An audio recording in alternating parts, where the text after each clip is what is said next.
Bismillahirrahmanirrahim. Assalamualaikum warahmatullahi wabarakatuh. Semoga kita semua masih dalam lindungan Allah Subhanahu wa taala, dalam keadaan sehat jasmani dan rohani. Allahumma amin.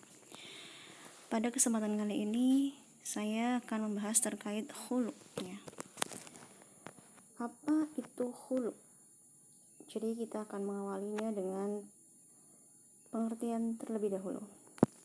Khulu itu menurut bahasa adalah melepaskan ya. Kalau bahasa Arabnya secara etimologis itu berarti melepaskan.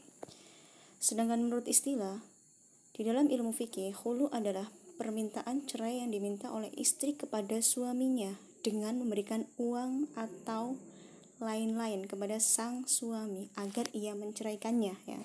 Jadi bisa berbentuk uang dan bisa juga berbentuk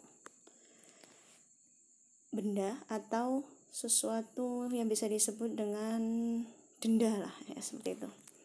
Khulu disebut juga dengan istilah talak tebus ya. Ini yang tadi disebutkan, yaitu perceraian yang diusulkan oleh istri kepada suami dan istri sanggup membayar ganti rugi atau tebusan kepada suami yang akan mengkhulunya, seperti itu. Jadi kalau khulu itu diajukan dari istri kepada suami, nanti ketika suami mengiyakan, sang istri harus memberikan tebusan kepada sang suami, seperti itu ya. Kita lanjut kepada pendapat fuqaha terkait khulu itu sendiri ya. Apa sih yang menjadi masalah dalam permasalahan khulu ini ya? Menurut mazhab Hanafi, khulu itu melepaskan ikatan perkawinan yang tergantung kepada permintaan istri dengan lafaz khulu atau yang semakna dengannya. Akibat akad ini baru berlaku apabila mendapatkan persetujuan istri dan mengisyaratkan adanya ganti rugi bagi pihak suami, seperti itu ya. Jadi ini berlaku apabila sang istri menyetujui dan istri meminta dan mengisyaratkan bahwasanya suami juga ada ganti rugi. Jadi suami harus mengisyaratkan atau meminta ganti rugi kepada sang istri, seperti itu. Mazhab Syafi'i mengartikan khulu itu sebagai perceraian antara suami istri dengan ganti rugi, baik dengan lafal talak maupun dengan menggunakan lafal khulu ya, seperti itu. Ini sama seperti yang pengertian yang tadi dijelaskan ya. Mazhab Maliki, khulu ialah mendefinisikan khulu dengan istilah talak dengan ganti rugi ya. Yang mana menentukan akad ini di samping lafal khulu itu sendiri menghendaki terjadinya perpisahan antara suami dan istri. Dengan adanya ganti rugi tersebut, menurut pendapat Imam Malik ini, apabila yang digunakan adalah lafal talak, maka harus disebut ganti ruginya, seperti itu ya. Tetapi apabila yang digunakan lafal khulu, maka tidak perlu disebutkan ganti rugi. Karena apa? Lafaz khulu ini sudah mengandung pengertian ganti rugi, seperti itu. Jadi makna di dalamnya sudah jelas, ada ganti ruginya, seperti itu. Lalu mazhab Hanafi mendefinisikannya sebagai tindakan suami menceraikan istri dengan ganti rugi yang diambil dari istri atau orang lain dengan menggunakan lafal khusus. Jadi pendapat fuqaha ini sama lah ya, ibaratnya cuma mereka sedikit berbeda dengan menggunakan bahasanya, yang mana mereka lebih cenderung menafsirkan khulu ini sebagai talak ganti rugi ya, seperti itu. Biasanya ini kenapa kok bisa ganti rugi? Karena apa? Memang biasanya khulu itu terjadi karena apa? Sang suami belum mau menceraikan sang istri, seperti itu. Sehingga istri harus mau mengasihkan denda atau ganti rugi kepada sang suami jika memang dia ingin untuk diceraikan oleh sang suami, seperti itu. Kita masuk ke dasar hukumnya ya. Dasar hukum khulu itu masuk dalam surat Al-Baqarah 223 ya. Yang mana artinya talak yang dapat dirujuki itu 2 kali ya. Setelah itu boleh dirujuk lagi dengan cara yang ma'ruf atau menceraikan dengan cara yang baik. Tidak halal bagi kamu mengambil kembali sesuatu dari yang telah kamu berikan kepada mereka, kecuali kalau keduanya khawatir tidak akan dapat menjalankan hukum-hukum Allah. Jika kamu khawatir bahwa keduanya suami istri tidak dapat menjalankan hukum-hukum Allah, maka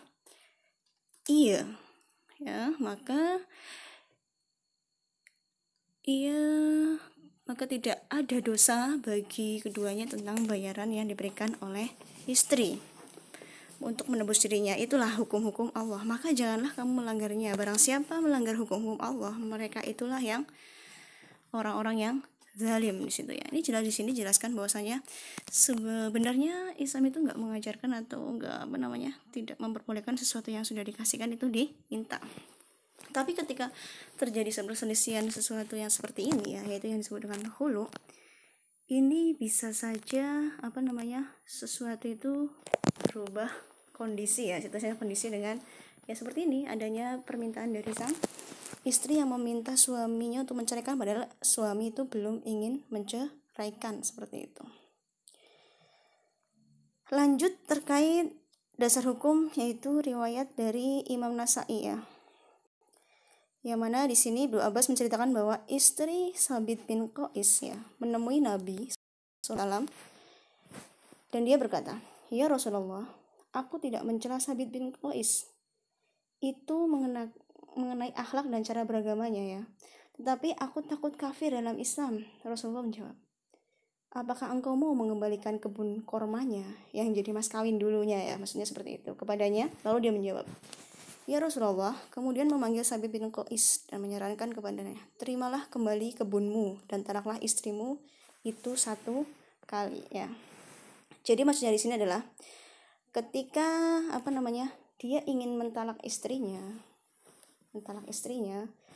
kembalikanlah mas kawinnya, seperti itu ya. Kalau dia tidak mau menceraikannya, maka dia harus meminta denda kepada sang istri itu sendiri. Karena apa? Itu dia. Tadi udah jelas di dalam hadis sebelumnya, di dalam dasar hukum yang sebelumnya dalam surat Al-Baqarah ayat 229 itu ya. Yang mana sebenarnya itu tidak bisa atau tidak boleh dikembalikan sesuatu yang sudah dikasihkan ya. Jadi ketika itu ditanyakan, apakah kamu ingin mengambil kembali mas kawin yang sudah diberikan, itu sebagai bentuk ganti rugi dari si Sabit itu sendiri ya, ini yang mendatangi Rasul itu sendiri ya. Jadi seperti itu asal musul atau dasar hukum dari khulu itu sendiri ya. Kita lanjut kepada hukumnya. Sebenarnya hukumnya itu bagaimana sih khulu itu? Boleh apa tidak khulu itu sebenarnya ya? Khulu itu bisa dihukumi beberapa poin ya. Yang pertama itu bisa mubah ya, juga bisa sunnah, juga bisa wajib. Yang mana boleh ketika dia merasa tidak nyaman apabila tetap hidup bersama suaminya. Sang istri sudah benci terhadap tinggal bersama suaminya ya. Jadi istri sudah benci sekali tinggal sama suaminya, baik karena sifat buruknya suami atau karena khawatir tidak dapat menunaikan hak suaminya tersebut dan tidak dapat menegakkan batasan Allah SWT. Ini bisa dihukumi mubah. Karena apa? Yang maksudnya di sini, ketika sang istri kok sudah tidak karep ya, bahasa Jawanya itu karep, sudah tidak bisa atau tidak mau lagi, sudah nggak nyaman lagi, atau malah justru sudah khawatir nanti kalau saya tinggal bersama suami saya malah saya terjeblos ke dalam batasan-batasan yang untuk merobohkan agama saya, seperti itu ya. Ini maksudnya boleh untuk khulu atau meminta khulu kepada sang suami. Yang kedua bisa dihukumi haram ya dari sisi suami seperti ini.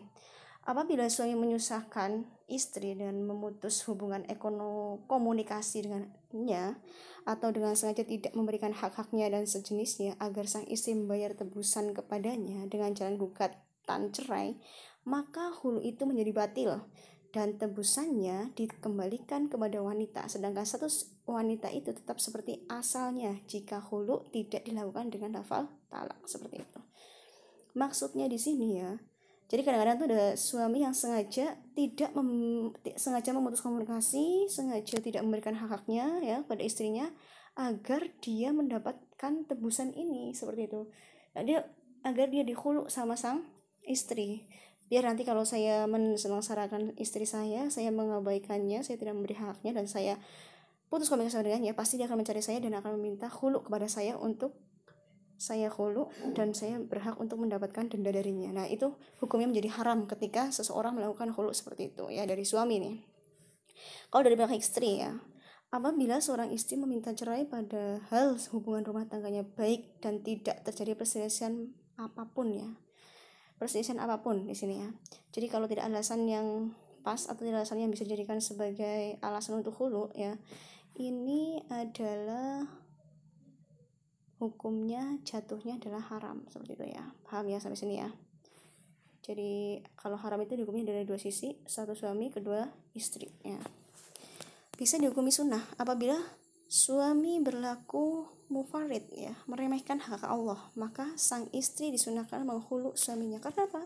Yaitu suami harusnya bisa lebih menegakkan agama sang istri, bukan malah justru meremehkan Allah atau lama-lama malah melalaikan apa yang nahi mungkar atau yang disuruh atau diajarkan oleh agama kita sendiri, seperti itu. Jadi sunnah untuk meminta khulu. Akan menjadi wajib ketika suami tidak melakukan sholat ya, jelas ini. Tadi aja yang udah mulai lalai dengan hak-haknya itu udah hukumnya adalah sunnah. Ketika dia tidak melakukan sholat maka hukumnya adalah wajib ya untuk suami dihulu atau istri minta hulu kepada sang suami. Suami yang mempunyai keyakinan atau perbuatan yang bisa membawa istri menjadi murtad, ini wajib untuk hulu, seperti itu ya. Rukun syarat ya, kita masuk ke rukun syaratnya. Lalu apa sih rukun syarat dari hulu itu sendiri ya? Satu ya, adanya persetujuan dari suami istri, jelas itu. Jadi istri udah mengajukan kepada suami dan suami menyetujui, istri juga menyetujui. Iwat atau ganti rugi, jelas itu yang harusnya, karena ini adalah merupakan khulu itu sendiri tadi kan termasuk ganti rugi ya, talak ganti rugi, seperti itu. Adanya alasan khulu tadi yang udah disebutkan, misal suami murtad, suami tidak memberi nafkah, suami tidak memutus komunikasi, suami semena-mena meremehkan istri dan lain sebagainya, seperti yang di atas tadi ya. Itu adalah salah satu atau contoh dari alasan khulu, seperti itu. Yang terakhir adalah keempat adanya sihot ya. Sihot itu ucapan ijab kabul antara suami dan istri ya, seperti itu. Adanya suami, seperti itu ya. Syarat hulu, orang yang wajib atasnya tebusan disyaratkan mempunyai kecakapan dan menasarufkan hartanya tidak terhalang sebab anak-anak safi gila, seperti itu. Jadi dia sehat jasmani dan rohani ya, seperti itu. Tidak stres ya, gila ya, kurang akal, seperti itu ya, dan udah balik tentunya ya. Suami disadarkan ketika menjatuhkan talak dalam kondisi sehat, akalnya tidak dalam kondisi mabuk ya. Anak gila-gilaan tadi ini mirip sama yang di atas. Kemaluan istri yang dapat digunakan suami untuk bersenang-senang. Kemaluan istri yang dapat digunakan suami untuk bersenang-senang ketika terjadi talak bain, hilanglah kepemilikan suami atas kemaluan istri kecuali dengan akad nikah yang baru. Jadi kalau udah dihulu, jadi hubungan suami istrinya itu sudah tidak sah lagi, seperti itu ya, hilang. Jadi udah hilang hak itu semuanya.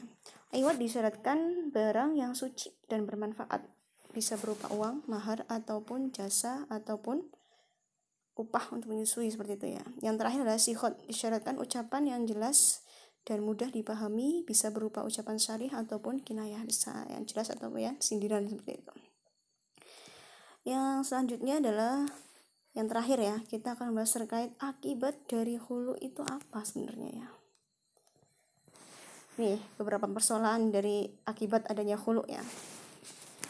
Kalau jumhur fuqaha itu sepakat ya, bahwa suami yang menjatuhkan hulu tidak dapat merujuk mantan istrinya pada masa iddah, kecuali pendapat yang diriwayatkan oleh Sa'id bin al-Musayyad dan Ibnu Shihab ya. Keduanya mengatakan bahwa apabila suami mengembalikan tebusan yang telah diambil dari istrinya, maka ia dapat mempersaksikan rujuknya itu ya, seperti itu. Jadi kalau jumhur sepakat istri yang sudah dihulu itu tidak bisa untuk rujuk pada masa iddahnya, seperti itu. Kecuali itu tadi ya, Sa'id bin al-Musayyad sama Ibnu Shihab, seperti itu. Selanjutnya adalah suami yang menghulu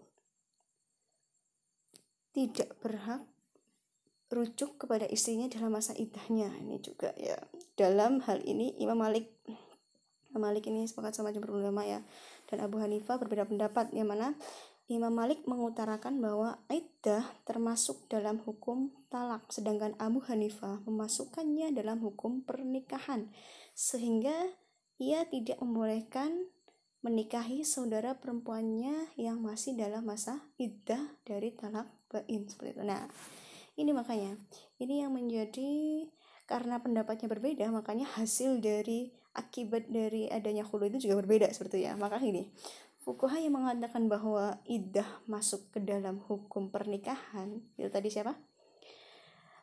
Si Imam Malik ya. Yang Ibu Hanifah ya tadi. Ibu Hanifah yang mengungkapkan bahwasanya iddah itu masuk ke dalam hukum pernikahan, maka dia berpendapat bahwasanya hulu itu ya bisa diikuti dengan talak. Karena apa? Dia memasukkan hulu itu dalam hukum pernikahan. Berbeda dengan si Malik, Imam Malik ya. Karena apa? Karena dia berpendapat demikian, maka bahwa hulu itu tersebut tidak dapat diikuti dengan talak seperti itu ya. Jadi sampai sini pembahasan kita, semoga bermanfaat ya. Yang kurang jelas bisa ditanyakan, silakan di komentar ya. Kurang lebihnya dari saya mohon maaf. Wabillahi taufiq wal hidayah. Wassalamualaikum warahmatullahi wabarakatuh.